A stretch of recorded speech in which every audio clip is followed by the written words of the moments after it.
Active abacus क्लासमध्ये मी चित्रा तुम्हा सर्वांचं मनापासून स्वागत करते।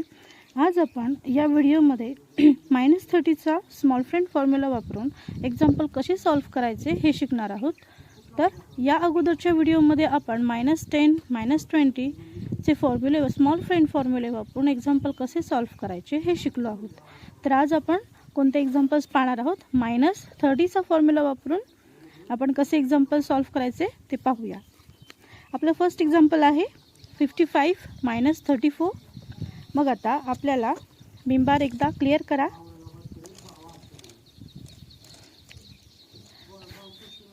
ज्या वेळेला मी एक्झाम्पल सॉल्व्ह करेल किंवा एखादा नंबर बोलत जाईल त्यावेळेला तुम्ही सुद्धा विद्यार्थ्यांनी तो नंबर बोला किंवा म्हणा, म्हणजे तुमच्यासुद्धा ते लक्षामध्ये येईल।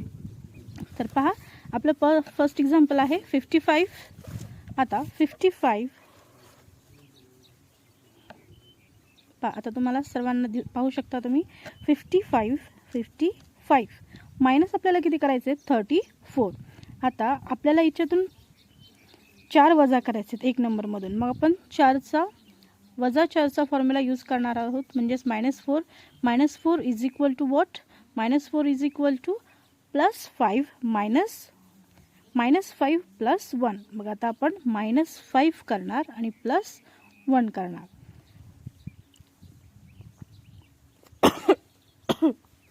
सॉरी, पहा, आपला ज्या वेळेला आपण वजाबाकी करतो, सबट्रॅक्शन करतो, त्यावेळेला अप्पर फॉर्म जो आहे, अप्पर बीट जे आहे ते आपल्याला काय करायचं आहे? वरती घ्यायचं आहे, आणि वजा करताना आपल्याला हे वर घ्यायचे आणि लोअर बीट जे आहे ते खाली घ्यायचे। पण आता बेरीज करताना आपण अप्पर बीट काय करणार आहोत? वरती घेणार आहोत, ठीक आहे। आणि -5 काय केलेत आपण? मायनस केलं, म्हणजे आता 5 मधून 4 मायनस करण्यासाठी काय केलं? -4चा स्मॉल फ्रेंड फॉर्म्युला वापरला। -4चा स्मॉल फ्रेंड फॉर्म्युला आहे -4 इज इक्वल टू +1 - 5, ठीक आहे। मग आता आपल्याला 50 कडे यायचं आहे।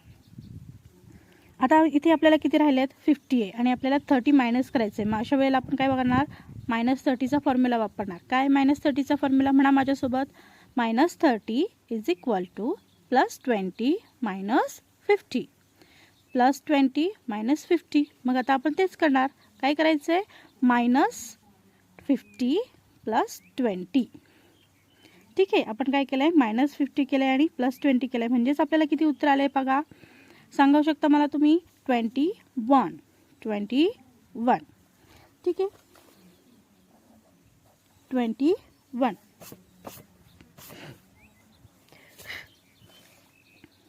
Next example 68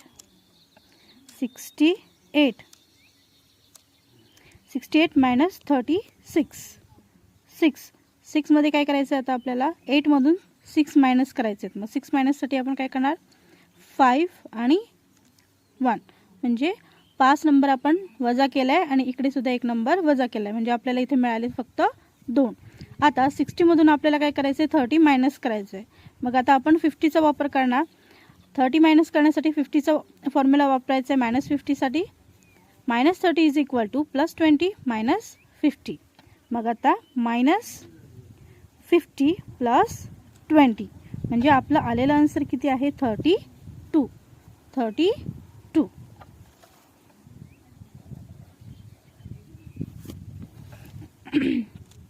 32। Next example 74 minus आपल्याला किती करायचं आहे? 31। मग आता आपण 74 मधून 31 मध्ये आपण युनिट नंबर मायनस करूया। 4 मधून -1 करायचं, म्हणजे आपल्याला उत्तर आलं आहे 3। आता 7 मधून आपल्याला किती मायनस करायचं आहे? 30। मग आपण 50 मधूनच करणार आहोत, म्हणजेच 30चा फॉर्म्युला वापरायचा आहे -30चा। -50 + 20, लक्षात येते काय फॉर्म्युला वापरला आपण? -30 साठी -50 + 20, म्हणजेच आपल्याला उत्तर किती आलं आहे? 43। पहा, 10 20 30 40 1 2 3 43 43। नेक्स्ट एक्झाम्पल 53 53 मायनस आपल्याला किती करायचं आहे 39. आता पहा आपल्याला हे एक्झाम्पल सॉल्व्ह करण्यासाठी आपल्याला एक हातचा पद्धतीचा वापर करायचा आहे. मग आता आपण हातचा घेताना कसं करतो पहा, -9चा फॉर्म्युला वापरायचा आहे. -9चा फॉर्म्युला काय आहे -10 आणि +1. ठीक आहे, -10 +1. आता आपल्याला 50मधून किती मायनस करायचं आहे 3. मग आपण ऑलरेडी इकडून एक हातचा इकडे दिलेला आहे, म्हणजेच आपल्याला आता काय करायचं आहे 50मधून किती मायनस करायचे 3. म्हणजे आता -50 आणि +10. आपण जे 40 हे 3 आणि आधीचे 4 वजा केल्यानंतर आपल्याला किती होतात 40 मायनस झालेत, म्हणजे आपल्या इथं फक्त किती राहतात 10. ठीक आहे,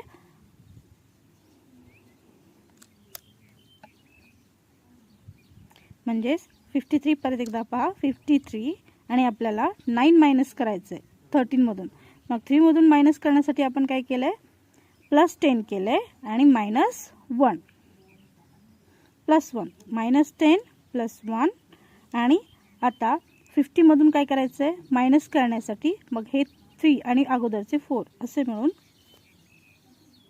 आपल्याला काय उत्तर येते -50 +20.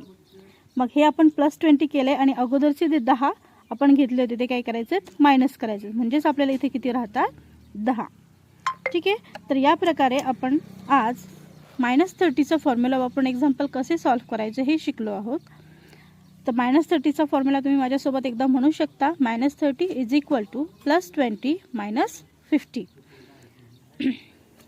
तर आजच्या व्हिडिओमध्ये आपण आज हीच माहिती पाहिली आहे. पुढच्या व्हिडिओमध्ये आपण नेक्स्ट व्हिडिओमध्ये आपण -40चा फॉर्म्युला वापरून कसे एक्झाम्पल सॉल्व्ह करायचे हे शिकूया. तोपर्यंत ॲक्टिव्ह अबॅकस चॅनेलला लाईक करा, शेअर करा आणि सबस्क्राईब करायला विसरू नका.